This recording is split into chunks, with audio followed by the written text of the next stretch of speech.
Assalamualaikum warahmatullahi wabarakatuh. Selamat pagi Sobat ASN beraneka. Perkenalkan, saya Latifah Azria Farhadi, CPNS dari Pemerintahan Kabupaten Semarang, peserta Latsar Angkatan 69 Kelompok 2. Pada pagi hari ini, saya akan mewawancarai Bapak Rangga, yaitu Kepala Kelurahan Plotongan, Kota Salatiga, dengan tema ASN beraneka di lingkungan Kelurahan Plotongan. Mari kita simak wawancara bersama Bapak Rangga berikut ini. Assalamualaikum warahmatullahi wabarakatuh. Selamat pagi Pak Rangga. Iya, Mbak. Selamat pagi. Waalaikumsalam warahmatullahi wabarakatuh. Mohon maaf Pak, izin mengganggu sebentar. Perkenalkan, saya Latifah, CPNS dari Kabupaten Semarang. Mohon izin untuk bertanya jawab dengan Bapak mengenai penerapan nilai-nilai dasar aneka di lingkungan kerja Bapak, yaitu Kelurahan Plotongan. Iya, Mbak. Sebagaimana sudah diketahui oleh Bapak Rangga sebagai ASN, bahwa ASN memiliki nilai-nilai dasar yaitu aneka yang terdiri dari akuntabilitas, nasionalisme, etika publik, komitmen mutu, dan anti korupsi yang wajib diterapkan oleh ASN. Menurut Bapak, bagaimana penerapan atau implementasi nilai-nilai dasar aneka tersebut di Kelurahan Plotongan? Ya, sebagaimana yang sudah jenengan sampaikan, aneka yaitu akuntabilitas, nasionalisme, etika publik, komitmen mutu, lalu anti korupsi. Ada beberapa hal yang sudah kami terapkan di sini. Antara lain dari penerapan akuntabilitas. Dalam penerapan akuntabilitas di sini di Kelurahan Plotongan, rekan kerja kami tanamkan sikap tanggung jawab penuh terhadap tugas pokok dan fungsi dari masing-masing seksi. Pekerjaan yang mereka laksanakan jangan hanya untuk memenuhi kewajiban semata, tidak hanya untuk melaksanakan kewajiban kerja saja, tapi juga kami coba untuk tanamkan untuk dilaksanakan dengan sepenuh hati, dengan memberikan arahan untuk lebih dekat dan lebih peduli kepada masyarakat, sehingga hasil pekerjaan yang diberikan atau disampaikan kepada masyarakat itu penuh dengan tanggung jawab dan disertai rasa dengan tulus ikhlas. Jadi, penerapan akuntabilitas di Kelurahan Plotongan ini lebih ke tanggung jawab terhadap tugas pokok dan fungsi masing-masing ASN untuk melayani masyarakat dengan setulus hati, ya Pak. Untuk nilai nasionalisme, bagaimana penerapannya, Bapak? Sudah kami atau ditetapkan oleh pemerintah di sini untuk kita ikuti bersama.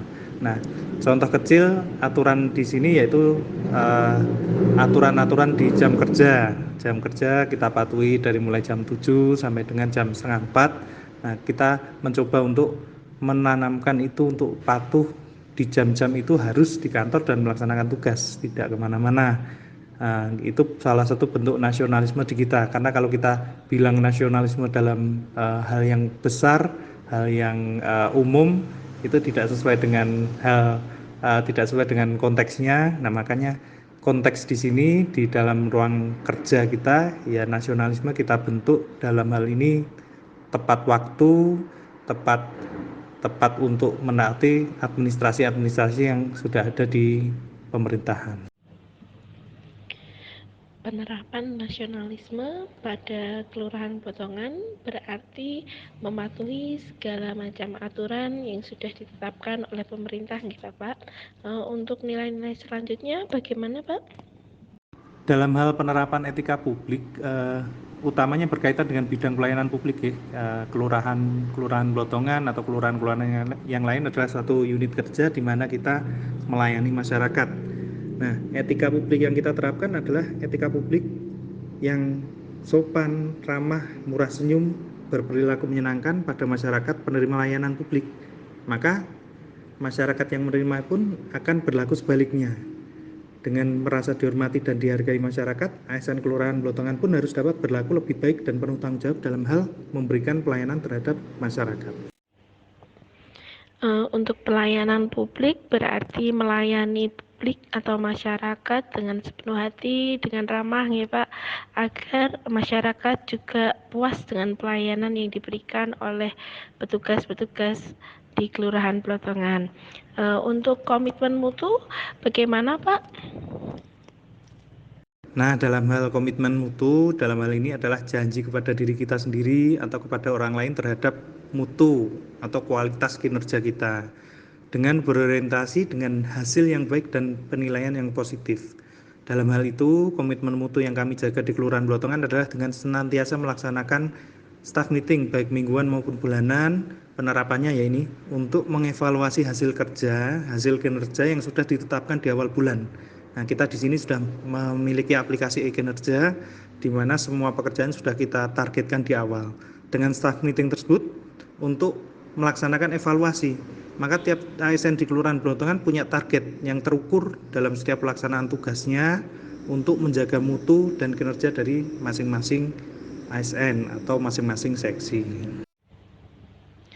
Untuk komitmen mutu, Kelurahan Blotongan sudah menerapkan target dan juga setiap bulannya akan dievaluasi ya Pak. Wah, sungguh ini kualitas atau mutu dari pekerjaan sendiri sangat terukur ya Pak. Wah, sangat menginspirasi untuk kelurahan-kelurahan yang lainnya.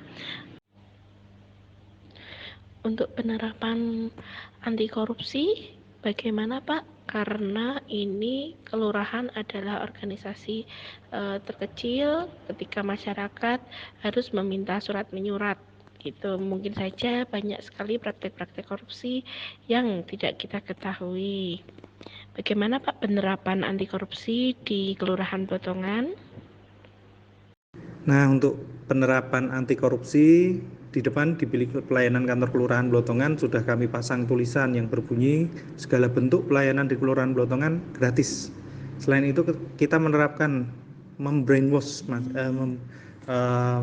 membentuk karakter dari ASN kita di sini bahwa apapun yang kita kerjakan di kantor ini sudah terbayarkan oleh negara. Jadi kita tidak perlu kasarannya minta kesana kemari atau bagaimana nih bahasanya, kita tidak perlu dari yang lain karena kita sudah dipikirkan oleh negara. Kita tanamkan itu. Dengan penanaman itu harapan kami tulisan yang kami pasang di depan itu ya memang benar-benar kita laksanakan. Jadi untuk penerapan nilai-nilai dasar ASN di Kelurahan Blotongan sudah baik, bahkan terhitung istimewa ya, karena semuanya dari kelima aspek tersebut, nilai-nilai dasar tersebut sudah diterapkan semua di Kelurahan Blotongan. Sedangkan untuk hambatan-hambatan apa saja Pak yang ada di Kelurahan Blotongan ketika mengimplementasikan atau menerapkan nilai dasar aneka ini? Mohon dijelaskan ya Pak. Berbicara mengenai hambatan-hambatan implementasi nilai dasar aneka tersebut ya, memang banyak sekali yang hambatannya, tapi tidak terlalu besar juga sebenarnya. Nah, yang pertama hambatan implementasi untuk akuntabilitas. Untuk segi akuntabilitas, kadangkala ketika kita akan menanamkan rasa tanggung jawab terhadap pekerjaan, hambatan yang paling besar itu adalah sikap dari individu yang masih menimbang hasil bagi pribadi. Sebagai contoh, kita melaksanakan A, kok dapatnya cuma A atau B, kok nggak dapat C. Nah, itu yang menjadi satu hambatan. Bukan dari itu apa hambatan dari pribadi sih, bukan untuk organisasi. Kalau kita sudah membentuk itu untuk membrainwash anggota atau pegawai ASN di sini untuk bekerja sesuai dengan tanggung jawab, sesuai dengan tidak hanya sing penting rampung. Nah, itu mungkin akan hilang. Nah, sikap ini muncul kadangkala ketika kita tahu sendiri ya, reward dari pemerintah kadangkala kan tidak tepat waktu atau ada potongan di sana sini. Kadangkala ini tidak selalu. Itu teman-teman merasa ngapain sih kerja kerja begitu menjiwai kalau reward yang diberikan juga tidak diberikan sepenuhnya. Itu kadangkala. Nah, itu mungkin hambatan dari sisi implementasi akuntabilitas. Nah, untuk nasionalisme dalam hal ini implementasi tadi kita ambil contoh kecil nih, pentaatan peraturan, kita tidak bicara yang terlalu besar. Itu kadangkala seperti ini, di masa seperti ini banyak kita yang mempunyai tanggung jawab ganda sebagai orang tua dan sebagai pendidik. Nah, di jam-jam pelajaran online itu kan kadang ya pasti itu di jam kerja. Nah, itu menjadi satu hambatan ketika kita ingin mencoba mentaati peraturan dari jam 7 sampai setengah 4 di kantor, tapi ada tugas tanggung jawab lain. Secara moral kita sebagai orang tua untuk menemani anak belajar online, nah itu contoh satu hambatan kecil sih sebenarnya, tidak setiap saat, tapi memang tidak bisa dihindari, itu sebuah hambatan. Untuk dalam hal etika publik, nah ini hal wajar terjadi mungkin di setiap kelurahan, setiap tempat itu sama. Bahkan di unit-unit layanan yang lain ketika ada mood yang tidak baik, salah satu pelayan publik mungkin di rumah ada masalah, mungkin ada yang dipikirkan, itu akan berdampak di kurang baiknya ketika memberikan pelayanan dan hasilnya menyebabkan pelayanan kurang baik atau kurang maksimal. Nah, itu secara personal itu menjadi sebuah hambatan, tapi tinggal bagaimana kita menyikapi sebenarnya. Nah, tapi jelas nyata terjadi, itu tidak hanya di pemerintahan, tapi bahkan di layanan-layanan swasta pun hal tersebut menjadi sebuah hambatan. Untuk masalah hambatan di komitmen mutu, jelas sekali kalau kita di pemerintahan itu pelaksanaan tugas kurang maksimal karenanya sarana dan prasarana yang kurang maksimal. Contohlah zaman sekarang ini saat kita membutuhkan jaringan internet yang stabil, membutuhkan perangkat software maupun hardware yang dalam komputer yang memadai karena semua sudah dalam bentuk aplikasi. Nah, itu belum terpenuhi semuanya. Kadang sebagai contoh nih ada untuk pembuatan RKA, DPA itu kan menggunakan aplikasi. Nah, aplikasi yang disediakan oleh pemerintah kota itu kadang belum maksimal bekerjanya. Jaringan internetnya pun naik turun. Nah, itu yang menjadi komitmen mutu atau kualitas kinerjanya belum maksimal karena sarana prasarananya juga belum maksimal. Nah, itu salah satu contohnya seperti itu. Untuk yang anti korupsi, nah kalau ini banyak cerita banyak masyarakat atau pihak-pihak lain yang menggunakan jasa layanan publik itu dengan bahagia mendapatkan layanan yang baik, lalu merasa harus memberikan timbal balik, padahal di awal kan tadinya kita tidak menerima apapun itu. Nah, hambatannya masih ada masyarakat yang berpikir seperti itu, entah itu swasta, sektor lain, memberikan ucapan terima kasih. Nah, ya pikiran-pikiran seperti itu yang menghambat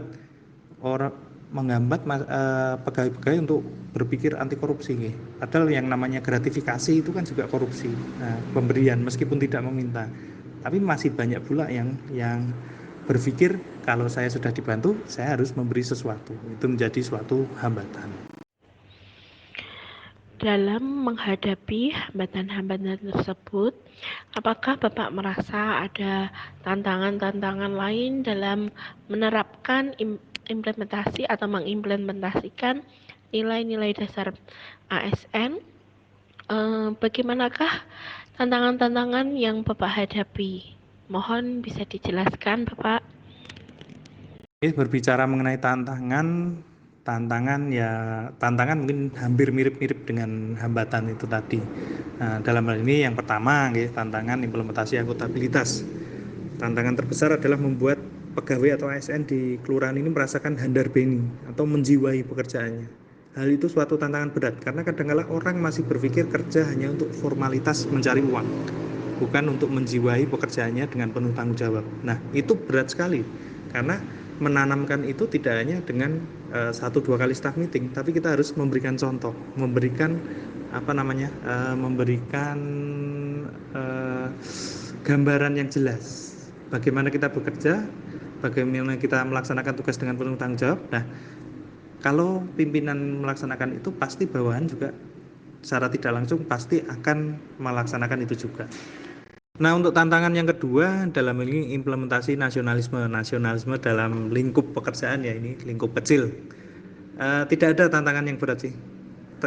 Terkendala karena konflik kepentingan pribadi dan kepentingan organisasi dalam hal ini mengenai manajemen waktu kerja. Nah, itu suatu tantangan yang harus dipecahkan semua orang tua yang bekerja saat ini, entah itu sebagai pekerja swasta, pekerja publik, ASN.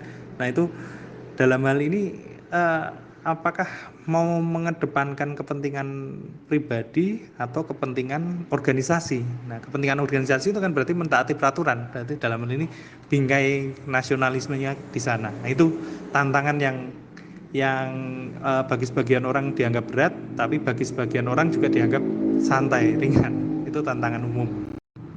Dalam hal implementasi komitmen mutu, nah tantangannya jelas sekali terlihat tadi dari hambatannya. Tantangannya adalah mengoptimalkan sarana prasarana yang ada untuk mencapai hasil yang maksimal. Nah, ini tantangan yang berat ini. Contoh kata, ada 4 seksi yang tersedia cuma 3 komputer. Nah, berarti ada 2 seksi yang harus bergantian menggunakan komputer. Nah, tantangannya menggunakan barang milik pribadi untuk kepentingan organisasi.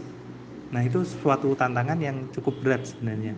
Apakah mau menggunakan barang pribadinya untuk digunakan kepentingan kantor. Nah, contoh seperti itu. Kalau untuk tantangan di anti korupsi ini, dalam hal ini tantangan untuk menerapkan, untuk bisa menguatkan komitmen untuk berkata tidak terhadap pemberian-pemberian yang ditawarkan dari pihak-pihak tertentu yang menawarkan sesuatu sebagai ucapan terima kasih. Jadi ya tantangannya harus dari diri sendiri, dari kuat-kuatnya iman, seperti itu. Nah, seperti itu. Ternyata tantangan yang dihadapi juga banyak. Bapak sendiri tadi sudah menyebutkan beberapa alternatif untuk memaksimalkan apa yang dimiliki agar segala hambatannya tidak atau bisa diminimalkan. Untuk pertanyaan yang terakhir Bapak, yaitu resiko-resiko ketika Bapak menerapkan atau mengimplementasikan nilai-nilai dasar ASN di Kelurahan Blotongan ini apa saja dan bagaimana risiko tersebut terhadap pekerjaan Bapak sebagai ASN. Oke, bicara mengenai resikonya apa sih menerapkan Aneka ini? Nah, ini tinggal resikonya kita bicara resiko untuk diri sendiri atau untuk organisasi. Nah, resiko implementasi akuntabilitas, resikonya dalam hal ini sangat kecil karena kita ketika melaksanakan tanggung jawab penuh terhadap pelaksanaan pekerjaannya, pastinya tidak akan menimbulkan konflik di luar maupun di dalam organisasi. Makanya ketika kita sudah mengimplementasikan akuntabilitas dalam bekerja, akuntabilitas dalam pelaksanaan pekerjaan, itu saya yakin tidak akan ada konflik interest atau konflik kepentingan, baik itu dari pribadi maupun dari organisasi. Jadi zero risk lah kalau untuk akuntabilitas. Nah, untuk resiko implementasi nasionalisme, penerapan peraturan, ya itu tadi kembali benturan dalam internal organisasi. Apakah mau mengedepankan kepentingan organisasi atau mau menyelamatkan kepentingan pribadi? Itu satu resiko, itu konflik batin.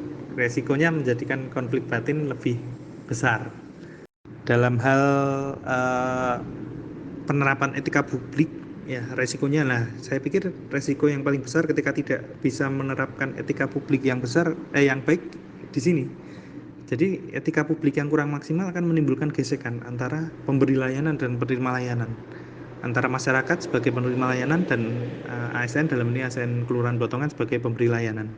Kadangkala masyarakat akan melambung ke media sosial atau melambung jadi nulis nulis sesuatu ke media sosial atau tak jarang melaporkan langsung kepada atasan, dari camat sampai dengan wali kota, wakil wali kota, sehingga kan menimbulkan teguran kepada kami ASN di wilayah untuk bekerja lebih humanis lagi nih. Kalau tidak, etika publiknya tidak baik, kita dianggap tidak humanis, tidak memanusiakan manusia. Nah, kalau masyarakat sampai kita tidak menerapkan itu, masyarakat pastinya akan terjadi gesekan dengan kita. Nah, resikonya seperti itu.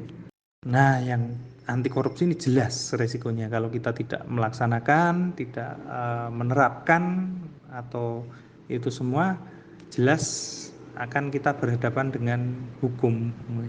Nah, selain itu juga resikonya nanti akan ada konflik kepentingan dalam hati, ya, kebutuhan bertambah besar, pendapatan yang tidak naik dalam waktu yang lama. Nah, kalau dilaksanakan, kalau tidak dipedomani akan salah, akan berhadapan dengan hukum.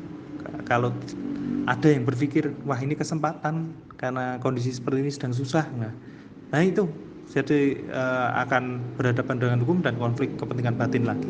Seperti itu, Mbak. Nggih, Pak. Terima kasih atas penjelasan dari Bapak tentang keadaan penerapan unsur-unsur atau nilai-nilai ASN yang beraneka di Kelurahan Plotongan, Kota Salatiga ini. Kiranya cukup pertanyaan dari saya. Mohon maaf apabila dalam saya bertanya masih banyak kekurangan, salah-salah kata ataupun yang lainnya. Saya pribadi mohon maaf yang sebesar-besarnya kepada Bapak Rangga, dan juga terima kasih ya Bapak Rangga atas bantuan dari Bapak. Salam sehat untuk Bapak sekeluarga, semoga sehat selalu. Assalamualaikum warahmatullahi wabarakatuh. Iya, Mbak. Selamat pagi. Waalaikumsalam warahmatullahi wabarakatuh. Demikian tadi hasil wawancara saya dengan Bapak Rangga selaku Kepala Kelurahan Plotongan, Kota Salatiga. Semoga apa yang kami sampaikan membawa manfaat bagi sobat aneka semua. Terima kasih. Wassalamualaikum warahmatullahi wabarakatuh.